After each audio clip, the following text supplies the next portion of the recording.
भाइयों बहनों, ये जो चुनाव 9 तारीख को होने जा रहा है, ये चुनाव किसी की सरकार बदलने का चुनाव नहीं है। एलडीएफ की सरकार बदलकर एनडीए की सरकार लाने का चुनाव नहीं है। ये चुनाव केरल के भविष्य को सुनिश्चित करने का, सुनहरा करने का चुनाव। സുഹൃത്തുക്കളെ, ഈ ഏപ്രിൽ 9-ാം തീയതി നടക്കുവാൻ പോകുന്ന ഈ ഒരു തിരഞ്ഞെടുപ്പ് ഏതെങ്കിലും സർക്കാരിനെ മാറ്റി പുതിയൊരു സർക്കാരിനെ കൊണ്ടുവരുവാനുള്ള ഒരു പ്രക്രിയ മാത്രമല്ല, ഈ കേരളം എന്ന കൊച്ചു സംസ്ഥാനത്തിനെ സുഭദ്രമായ കൈകളിൽ എത്തിക്കുവാൻ, കേരളത്തിന്റെ ഭാവിയെ സുഭദ്രമാക്കുവാൻ കൂടി നടക്കുവാൻ പോകുന്ന ഒരു തിരഞ്ഞെടുപ്പാണ് ഈ ഏപ്രിൽ 9-ന് നടക്കുവാൻ പോകുന്നത്. कई सालों से केरल की जनता ने यूडीएफ को निकालकर एलडीएफ को लाया, एलडीएफ को निकालकर यूडीएफ को लाया, यूडीएफ एलडीएफ, एलडीएफ यूडीएफ, दोनों ने भ्रष्टाचार किया, दोनों ने करप्शन किया। കഴിഞ്ഞ നിരവധി പതിറ്റാണ്ടുകളായി ഈ കേരളത്തിൽ യുഡിഎഫ് അധികാരത്തിൽ നിൽക്കുമ്പോൾ, ഇലക്ഷൻ വരുമ്പോൾ അതിനെ മറച്ചിട്ടുകൊണ്ട് എൽഡിഎഫ് അധികാരത്തിൽ വരുന്നു. പിന്നീട് അതിനുശേഷം യുഡിഎഫ് വരുന്നു. ഇത്തരത്തിൽ യുഡിഎഫ്, എൽഡിഎഫ്, എൽഡിഎഫ്, യുഡിഎഫ് എന്നുള്ള പ്രക്രിയ മാത്രം നടക്കുന്നു. എന്നാൽ അതിനൊപ്പം നടന്നു വരുന്ന ഒരേ ഒരു കാര്യം, അഴിമതിയിൽ ഇവരെല്ലാം മുൻപന്തിയിലാണ് എന്നുള്ള ഒരൊറ്റ കാര്യം മാത്രം. भाइयों बहनों, केरल को आगे बढ़ाना है तो नरेंद्र मोदी जी के नेतृत्व में एनडीए की सरकार बनानी है. സുഹൃത്തുക്കളെ, കേരളത്തെ ശരിയായ ദിശയിൽ മുന്നോട്ട് നയിക്കണമെങ്കിൽ നരേന്ദ്രമോദിജി നേതൃത്വം നൽകുന്ന എൻഡിഎയുടെ ഒരു സർക്കാർ തന്നെ കേരളത്തിൽ ഉണ്ടാവേണ്ട ആവശ്യകതയുണ്ട്.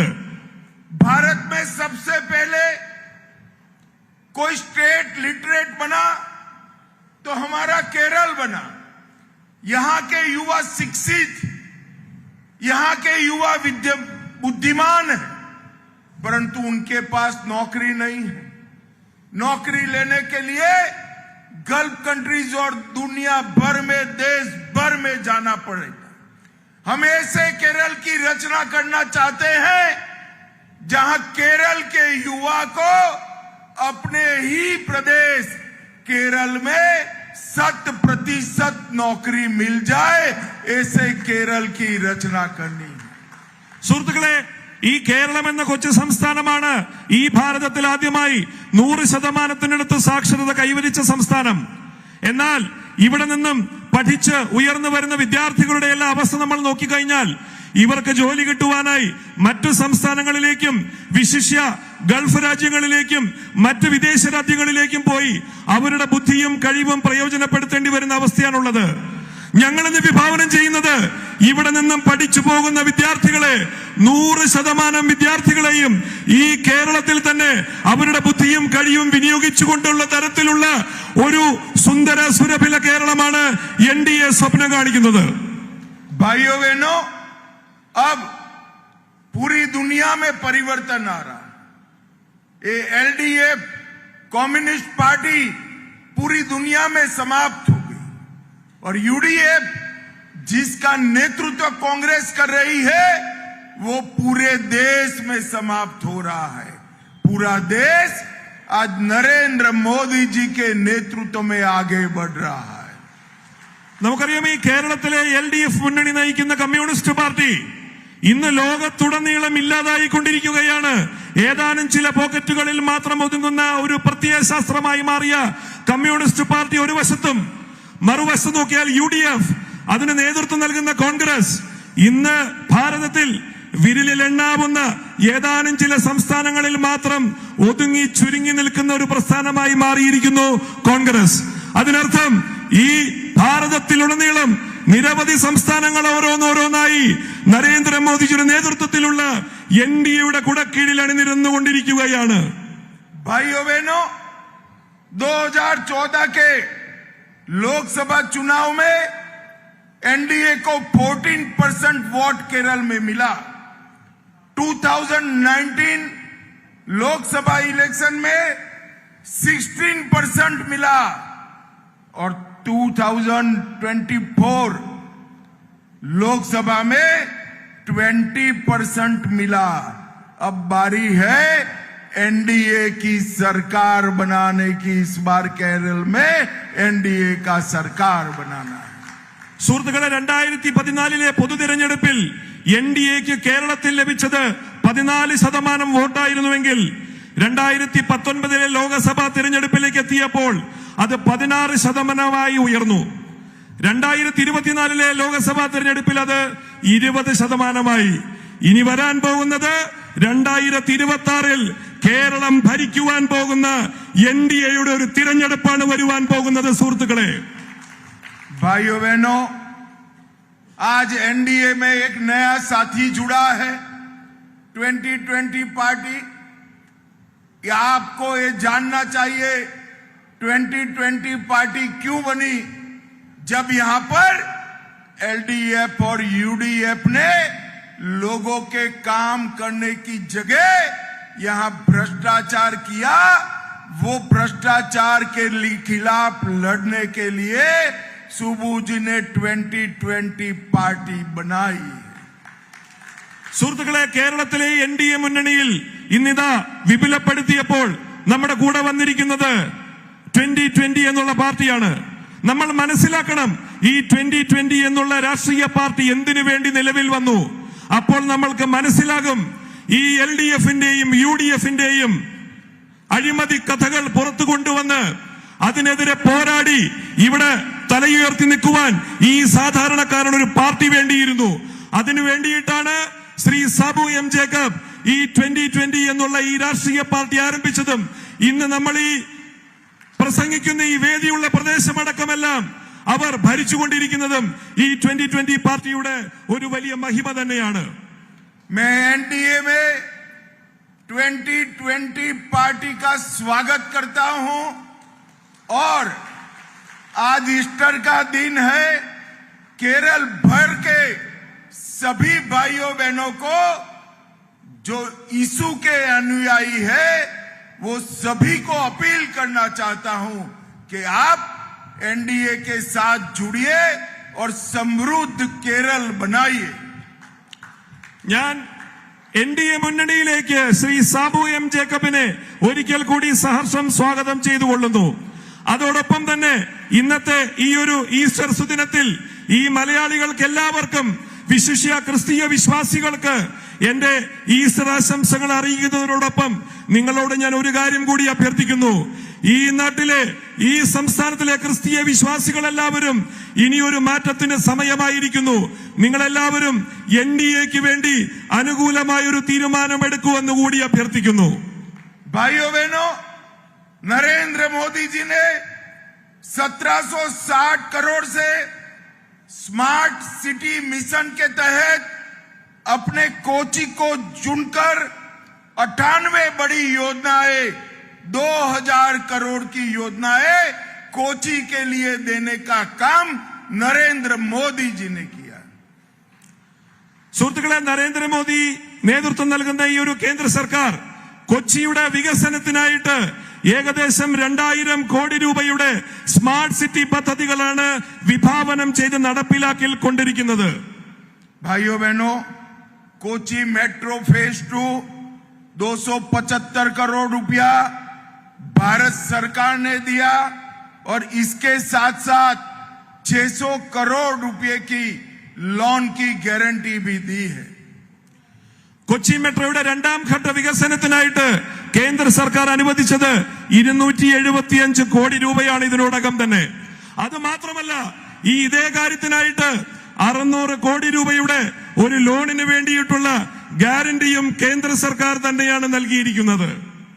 भाइयों बहनों, बीजेपी की नीति बड़ी स्पष्ट है, justice to all, appeasement to none. സുഹൃത്തുക്കളെ, BJPയുടെ വിചാരധാര വളരെ വ്യക്തമാണ്. എല്ലാവർക്കും സമത്വം, എല്ലാവർക്കും justice to all, appeasement to none. और हम इसी के तहत देश भर में काम कर रहे हैं. जब केरल का एक संगठन PFI यहां से देश विरोधी प्रवृत्तियां करता था, भारतीय जनता पार्टी की सरकार ने एक ही दिन में देश भर के सभी पीएफआई कैडर को जेल की सलाखों के पीछे डालने का काम भारतीय जनता पार्टी ने किया. ബിജെപിയുടെ വിചാരധാര വളരെ വ്യക്തമാണ്. എല്ലാവരെയും സമന്മാരായി കാണുന്നു, എല്ലാവരെയും നിയമത്തിന് മുമ്പിൽ ഒന്നാക്കി തന്നെ കാണുന്നു. എന്നാൽ ആരോടും മതവർഗീയ പ്രീണനം ബിജെപിക്കില്ല. നോക്കൂ, ഈ കേരളത്തിലെ ഒരു സംഘടനയായ പോപ്പുലർ ഫ്രണ്ട് ഓഫ് ഇന്ത്യ ഇന്ന് ഇന്ത്യയിൽ പടർന്നു പന്തലിച്ച് തീവ്രവാദത്തിന് അനുകൂലമായി തീരുമാനമെടുത്തപ്പോൾ ഒരൊറ്റ ദിനം കൊണ്ട് തന്നെ ഈ ഇന്ത്യയിൽ അവരുടെ എല്ലാ കേന്ദ്രങ്ങളിലും റെയ്ഡ് നടത്തിക്കൊണ്ട് ദേശവിരുദ്ധ ശക്തികളായിട്ടുള്ള പോപ്പുലർ ഫ്രണ്ടുകാരെ എല്ലാവരെയും പിടിച്ചകത്തിടുവാനുള്ള ഒരു നട്ടൽ ഈ കേന്ദ്ര സർക്കാർ കാണിച്ചിട്ടുണ്ട്. भारतीय जनता पार्टी की सरकार ही वक्फ अमेंडमेंट बिल को लेकर आई. ഭാരതീയ ജനതാ പാർട്ടിയുടെ നേതൃത്വത്തിലുള്ള NDA സർക്കാർ തന്നെയാണ് വളരെ പ്രമാദമായിട്ടുള്ള വിഷയങ്ങളെ തൊട്ടുണർത്തിക്കൊണ്ട് വഖഫിന്റെ അമെൻമെന്റ് ബില്ല് കൊണ്ടുവന്നിട്ടുള്ളത്.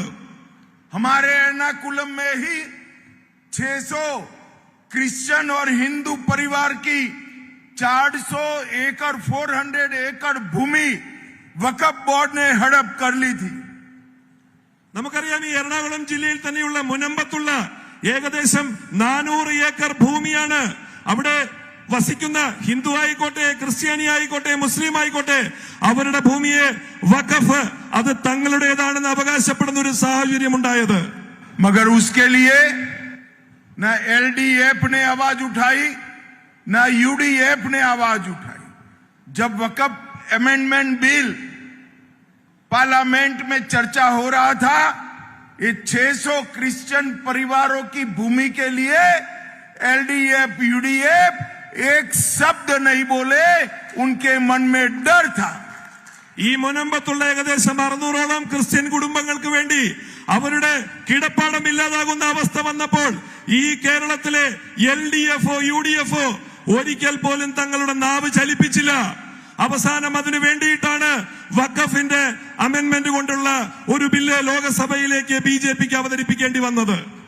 भाइयों बहनों, ये LDF और UDF दोहरे चरित्र वाली पार्टियां हैं.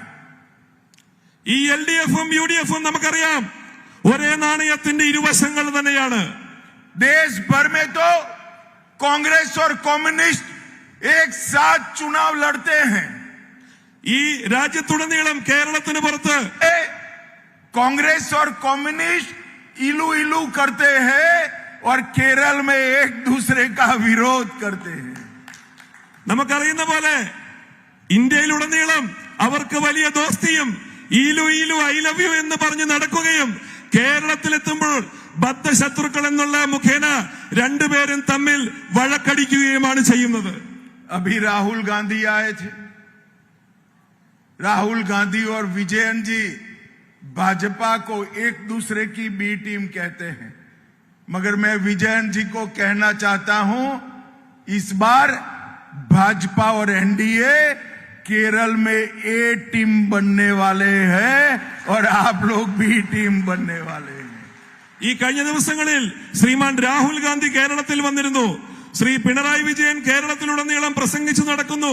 രാഹുൽ ഗാന്ധി പറയുന്നു BJP-യാണ് മറ്റുള്ളവരുമായി സഖ്യമുണ്ടാക്കുന്നത്, B ടീമാണെന്നെല്ലാം പറയുമ്പോൾ ഞാനൊരു കാര്യം വ്യക്തമാക്കുവാൻ ആഗ്രഹിക്കുന്നു. ഈ തമ്മിൽ ദോസ്തി കാണിക്കുന്ന ഈ കമ്മ്യൂണിസ്റ്റും കോൺഗ്രസുമാണ് B ടീം. ഈ കേരളത്തിലെ യഥാർത്ഥ B ടീം BJP നേതൃത്വം നൽകുന്ന NDA മുന്നണിയാണെന്ന് ഞാൻ ഉറക്കെ പ്രഖ്യാപിക്കുകയാണ്.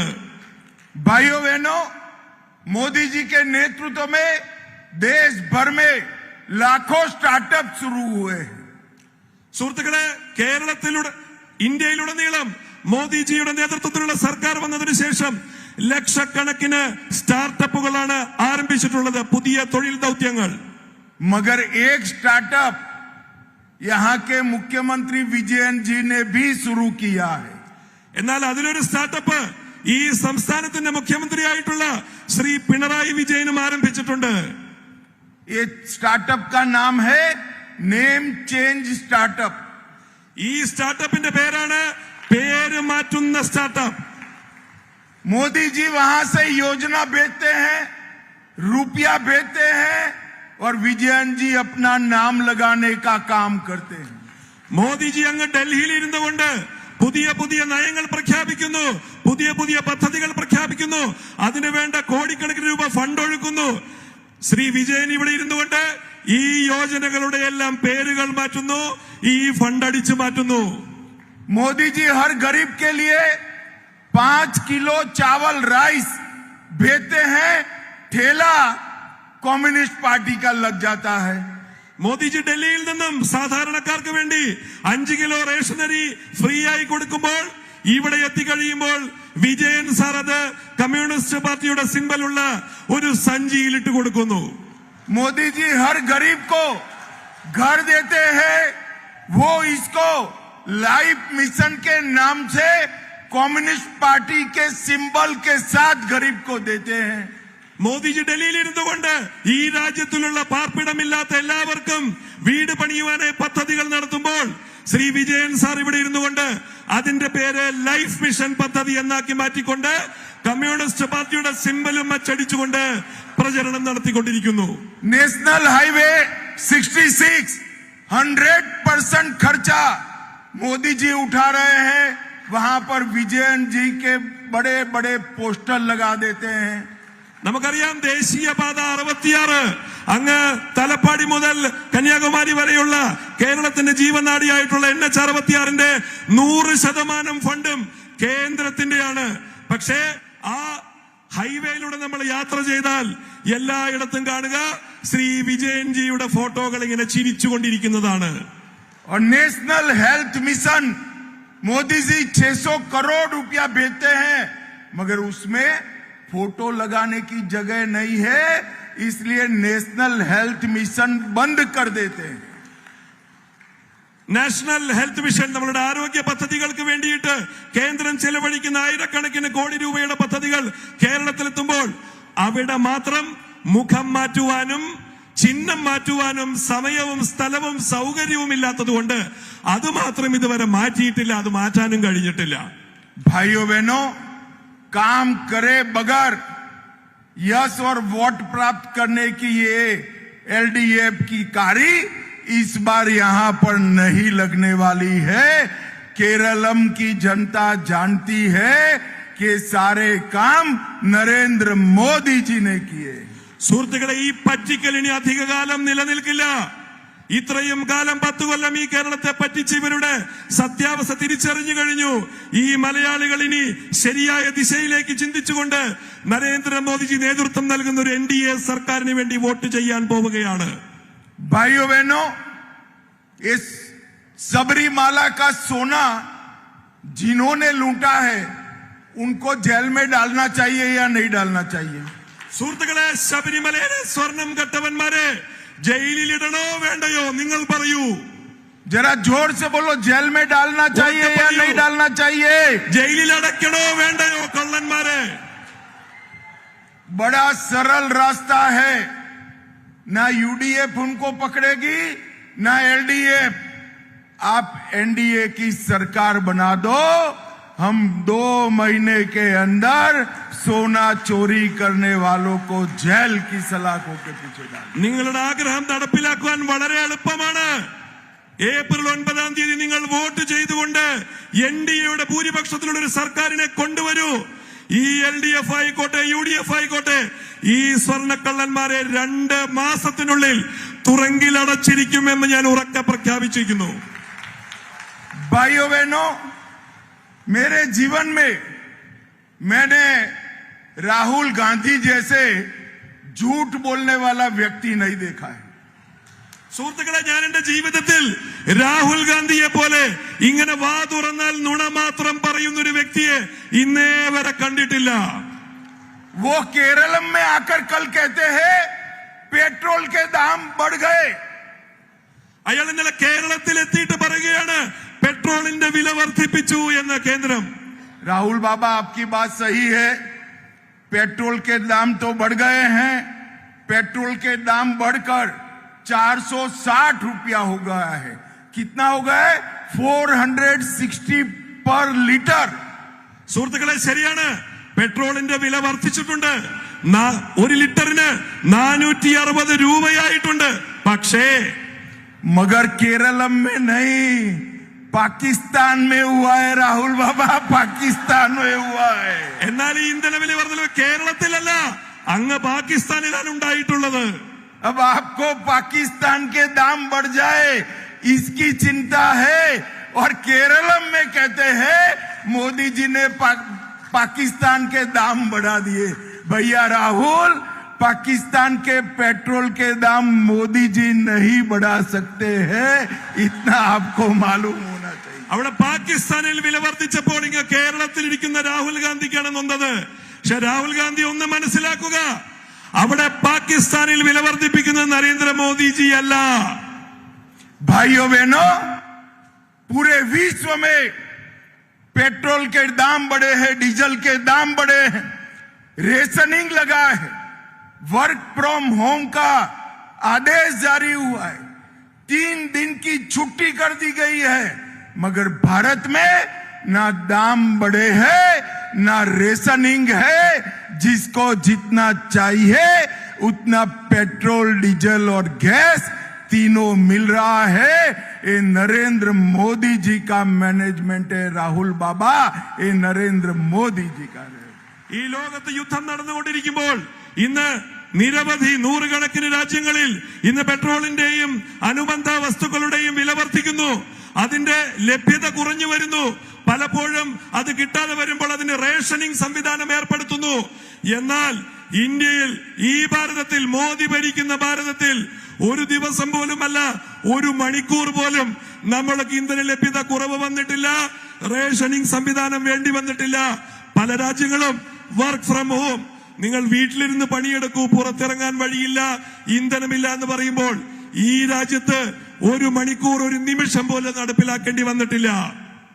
भाइयों बहनों, ये राहुल बाबा समझे बगैर इस तरह के बयान देते हैं जिससे गल्फ कंट्री सारी भारत के प्रति गुस्सा हो. मैं उनको ये बताना चाहता हूं, वैसे भी आप चुनाव जीतने नहीं वाले हैं. 1 करोड़ भारत के लोग गल्फ कंट्रीज में काम कर रहे हैं, उनके भविष्य की चिंता करिए, इतना झूठ नहीं बोलना चाहिए. രാഹുൽ ബാബ ദയവ് ചെയ്ത് ഇത്തരത്തിൽ നുണ പ്രസ്താവനകൾ നടത്തിക്കൊണ്ട് ഗൾഫ് രാജ്യങ്ങളിൽ താമസിക്കുന്ന 1 കോടിയിൽ പരം വരുന്ന ഭാരതീയ സിറ്റിസൺസിന്റെ ജോലിയെ ബാധിക്കുന്ന തരത്തിൽ, അവരുടെ താമസത്തെ ബാധിക്കുന്ന തരത്തിലുള്ള നുണകൾ പറയുന്നതൊന്ന് ഒഴിവാക്കി തരൂ. भाइयों बहनों, अभी अभी दिल्ली में नरेंद्र मोदी जी ने एआई समिट करी. एआई समिट में, ये वैश्विक समिट में 80 देशों के एआई के एक्सपर्ट आए, इंडस्ट्रियलिस्ट आए, और 20 से ज्यादा देशों के राष्ट्राध्यक्ष आए. कांग्रेस पार्टी के कार्यकर्ताओं ने वहां पर कपड़े उतारकर भारत का विरोध किया. मैं राहुल गांधी जी को पूछना चाहता हूं, मोदी जी एआई समिट कर देश के युवाओं के लिए रोजगारी की व्यवस्था करते हैं, और आप इसका इस वैश्विक मंच पर विरोध करते हैं, कपड़े उतार कर विरोध करते हैं. आपको क्या अधिकार है देश के युवाओं का भविष्य बर्बाद करने का? और वो करते तो करते ही है, साथ में ट्वीट कर कहते हैं ये कपड़े उतारने वाले उनके बब्बर शेर थे. भाइयों बहनों, ऐसी निर्लज्जता मैंने देश भर में, दुनिया भर में कहीं नहीं देखी. സുഹൃത്തുക്കളെ, കഴിഞ്ഞ മാസം ഡൽഹിയിൽ നിർമ്മിത ബുദ്ധി, ആർട്ടിഫിഷ്യൽ ഇന്റലിജൻസിന്റെ ഒരു ലോക സമ്മേളനം നരേന്ദ്രമോദി നടത്തുകയുണ്ടായി. ഏകദേശം 80 രാജ്യങ്ങളിൽ നിന്നുമുള്ള ഇത്തരത്തിലുള്ള സയന്റിസ്റ്റുകൾ അടക്കമുള്ള നിരവധി ബുദ്ധിരാക്ഷസന്മാരായിട്ടുള്ള സയന്റിസ്റ്റുകൾ അവിടെ വന്നിരുന്നു. ഏകദേശം 20 രാജ്യങ്ങളുടെ തലവന്മാർ അവിടെ വന്നിരുന്നു. ഈ രാജ്യത്തിന്റെ യശസ് ഉയർത്തുന്ന ഇത്രയും വലിയൊരു പ്രോഗ്രാമിൽ വെച്ചുകൊണ്ട് ഈ രാജ്യത്തിന് വേണ്ടി ഒന്നും ചെയ്യാതെ ഈ രാഹുൽ ബാബയുടെ കോൺഗ്രസ് പാർട്ടി പ്രവർത്തകർ കാണിച്ചത്, അവിടെ വന്നുകൊണ്ട് അദ്ദേഹത്തിന്റെ പ്രവർത്തകരെ കൊണ്ട് തുണിയുരിഞ്ഞുകൊണ്ട് പ്രതിഷേധിക്കുകയാണ് ചെയ്തത്.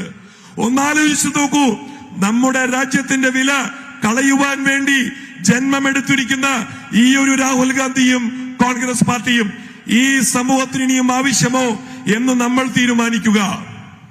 भाइयों बहनों, एनडीए सरकार ने तय किया है कि एनडीए की सरकार बनते ही हम हर गरीब हर महिला के अकाउंट में हर महीना 2,500 रुपीज इनकी सहायता के लिए भेजेंगे. സുഹൃത്തുക്കളെ, എൻഡിഎ തീരുമാനിച്ചിട്ടുണ്ട് ഈ കേരളത്തിൽ എൻഡിഎയുടെ നേതൃത്വത്തിൽ ഒരു സർക്കാർ വരുന്ന നാൾ മുതൽ തന്നെ എല്ലാ മാസവും ഈ നാട്ടിലെ വനിതകളുടെ അക്കൗണ്ടിലേക്ക് 2,500 രൂപ നമ്മൾ ട്രാൻസ്ഫർ ചെയ്യുമെന്ന് ഇതിനോടകം എൻഡിഎ പ്രഖ്യാപിച്ചിട്ടുള്ളതാണ്. केरलम में पहला एम्स 2 साल के भीतर बनाकर केरलम के लिए खुला रख दिया जाएगा. കേരളത്തിലെ ആദ്യത്തെ എയിംസ് 2 കൊല്ലത്തിനുള്ളിൽ പണി ആരംഭിച്ച് പ്രവർത്തനം ആരംഭിച്ചിരിക്കുമെന്നുകൂടി ഞങ്ങൾ അതിൽ ഉറപ്പ് നൽകുകയാണ് ഒരു എൻഡിഎ സർക്കാർ വരികയാണെങ്കിൽ. ओणम और क्रिसमस में हर साल 2 गैस सिलेंडर महिलाओं को फ्री ऑफ कॉस्ट दिए जाएंगे. അതേപോലെ ഓണം ക്രിസ്മസ് എന്നുള്ള ഈ 2 ഫെസ്റ്റിവലുകൾക്ക് എല്ലാ പാവപ്പെട്ട കുടുംബങ്ങൾക്കും ഓരോ സിലിണ്ടർ വീതം, അതായത് ഒരു കൊല്ലം 2 സിലിണ്ടർ സൗജന്യമായി എൻഡിഎ സർക്കാർ അനുവദിച്ചു തരുമെന്നും ഇതിനാൽ പ്രഖ്യാപിക്കുന്നു. सबरीमाला सोना चोरी के मामले में सीबीआई को केस सौंपकर 60 दिन के अंदर सच्चे दोषियों को जेल की सलाखों के पीछे ले जाया जाएगा. ശബരിമല സ്വർണ്ണ കേസ് തീർച്ചയായും സിബിഐനെ കൊണ്ട് അന്വേഷിപ്പിച്ചുകൊണ്ട് 7 ദിവസങ്ങൾക്കുള്ളിൽ തന്നെ ഇതിന്റെ പിന്നിൽ പ്രവർത്തിച്ച കറുത്ത കരങ്ങളെ തുറങ്കിലടയ്ക്കുമെന്നും ഇതിനോടകം ഞാൻ പ്രഖ്യാപിക്കുന്നു. हर घर को हर महीने 20,000 लीटर तक 20,000 लीटर पानी फ्री ऑफ कॉस्ट दिया जाएगा. ഈ കേരളത്തിലെ ഓരോ വീടുകൾക്കും ഒരു മാസം 20,000 ലിറ്റർ കുടിവെള്ളം സൗജന്യമായി അനുവദിച്ചു തരുമെന്നും ഞങ്ങൾ പ്രഖ്യാപിക്കുന്നു. हम तिरुवनंतपुरम को आईटी इनोवेशन का हब बनाने के लिए ढेर सारी योजनाएं लाएंगे. നമ്മൾ ഈ സംസ്ഥാനത്തിന്റെ തലസ്ഥാനമായിട്ടുള്ള തിരുവനന്തപുരത്തിലെ ഒരു IT ഹബ്ബാക്കി മാറ്റുന്നതിന് വേണ്ടിയിട്ടുള്ള എല്ലാവിധ വികസന പ്രവർത്തനങ്ങളും നടത്തുമെന്നും അറിയിക്കുന്നു. कोल्लम को ब्लू इकोनॉमी का हब बनाएंगे. കൊല്ലത്തെ ഒരു ബ്ലൂ ഇക്കോണമിയുടെ, ഒരു ബ്ലൂ സാമ്പത്തികാവസ്ഥയുടെ ഒരു ഹബ്ബാക്കി മാറ്റുമെന്നും ഞാൻ ഇതിനാൽ അറിയിക്കുന്നു. कोझिकोड को हेल्थ केयर और मेडिकल का सेंटर बनाएंगे. അതേപോലെ മലബാർ മേഖലയിൽ കോഴിക്കോടിനെ നമ്മളുടെ ആരോഗ്യകാര്യങ്ങൾക്കായിട്ട് ഒരു ഹെൽത്ത് കെയറിന്റെ ഒരു ഹബ്ബാക്കി മാറ്റുമെന്നും പ്രഖ്യാപിക്കുന്നു. त्रिशूर को केरल का कल्चरल टूरिज्म का हब बनाएंगे. തൃശൂരിനെ കേരളത്തിന്റെ സാംസ്കാരിക തലസ്ഥാനവും അതിന്റെ ഒരു ഹബ്ബുമാക്കി മാറ്റുമെന്നും ഇതിനാൽ അറിയിക്കുന്നു. और कन्नूर को डिफेंस इनोवेशन का हब बनाने का काम हमारी एनडीए की सरकार करेगी. അതേപോലെ കണ്ണൂരിനെ ഒരു പ്രതിരോധ ശക്തിയുടെ ഒരു കേന്ദ്രമാക്കി അതിന്റെ ഒരു ഹബ്ബാക്കി മാറ്റുവാനുള്ള തീരുമാനം കൂടി ഞങ്ങൾ എടുത്തിട്ടുണ്ട് എന്നും അറിയിക്കുന്നു. भाइयों, अंत में मैं आप सभी को इतना ही कहना चाहता हूं कि आने वाले 9 अप्रैल के चुनाव में भारतीय धर्म जनसेना की पार्टी का हमारा चिन्ह है नारियली का पेड़, 2020 का चिन्ह है कटहल और बीजेपी का सिंबल है कमल का फूल, लोटस. ये तीनों सिंबल पर प्रचंड मात्रा में वोटिंग कर केरल में एनडीए की पहली सरकार बनाइए और विकसित केरलम का हमारा स्वप्न पूरा करिए. आप सभी का बहुत बहुत धन्यवाद. भारत माता की जय.